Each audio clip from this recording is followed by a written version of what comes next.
Shri Swami Samarth Austro remedies हबमध्ये आपले स्वागत आहे। आज आपण संपूर्ण आठवड्याचं म्हणजे सोमवार ते रविवार पर्यंत सगळं राशी भविष्य पाहणार आहोत। हे भविष्य सामान्य मार्गदर्शन देतं। कृपया वैयक्तिक कुंडलीसाठी चांगल्या ज्योतिषाचा सल्ला घ्यावा। राशी भविष्य 12 मे ते 18 मे 2025 प्रत्येक राशीचं काय भविष्य असेल ते या व्हिडिओमध्ये आपण पाहणार आहोत। कसा जाईल हा आठवडा प्रत्येक राशीला। मेष राशी, या आठवड्यात कामाच्या बाबतीत प्रगती होईल। नवे प्रकल्प सुरू करू शकाल। कौटुंबिक सौख्य लाभेल। आरोग्याकडे लक्ष द्या। काय उपाय कराल तर रोज सकाळी सूर्याला जल अर्पण करा। त्याच्यामध्ये थोडं कुंकू आणि अक्षदा टाका म्हणजे चांगले फलित मिळेल। वृषभ राशीला ग्रह सख्य वाढेल। आर्थिक बाजू मजबूत राहील। जुने मित्र भेटतील परंतु आरोग्याकडे दुर्लक्ष करू नका। थोडंसं लक्ष ठेवा। नर्वसपणा थोडासा तुम्हाला जाणवू शकतो। काय कराल तर दुधाचं दान द्या। मिथुन रास, प्रवासाचे योग आहेत।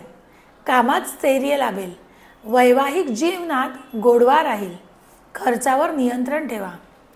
उपाय, वडाच्या झाडाला पाणी घाला म्हणजे तुमच्या ज्या अडचणी आहेत त्या निघून जातील आणि तुमचे मार्ग मोकळे होतील।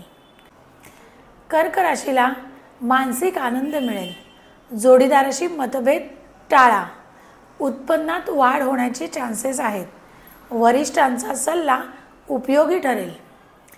काय उपाय कराल तर दुर्गा स्तोत्राचा पाठ करा। पुढे सिंह रास, सिंह राशीला नवीन संधी मिळतील। आरोग्य सुधारेल। सामाजिक प्रतिष्ठा वाढेल। जुन्या अडचणी असतील त्या दूर होतील।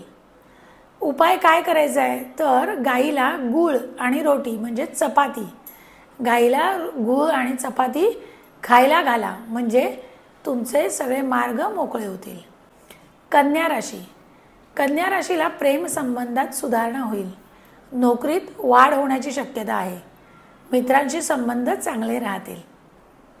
काय उपाय कराल तर कन्या राशीवाल्यांनी तुळशीजवळ एक दिवा लावायचा आहे। तुळशीजवळ दिवा लावायचा म्हणजे मातीचा दिवा लावायचा आहे। आपल्या दारात किंवा घरात तुळस असेल त्या तुळशीजवळ दिवा लावा। तुळा राशी, शांत राहणं गरजेचं आहे। घरातील वातावरण बदल संभवतो। घरात जे तुमच्या वातावरण चालू आहे त्याच्यामध्ये बदल होईल। आर्थिक निर्णय सावधानगिरीने घ्या। काय उपाय कराल तर शुक्रवारी लक्ष्मी देवीची पूजा करा किंवा रोज जरी लक्ष्मीचा जप केला तरी सुद्धा चालणार आहे। वृश्चिक रास, महत्त्वाच्या जबाबदाऱ्या पार पाडाव्या लागतील। नातेवाईकांशी वाद होतील तर ते वाद थोडे टाळायचा प्रयत्न करा। आत्मविश्वासात वाढ होईल। उपाय काय करायचा आहे तर शनी मंत्राचा जप करा। मग तो कोणताही करा, शनेश्वराय नमः किंवा दुसरा कोणताही केला तरी चालेल।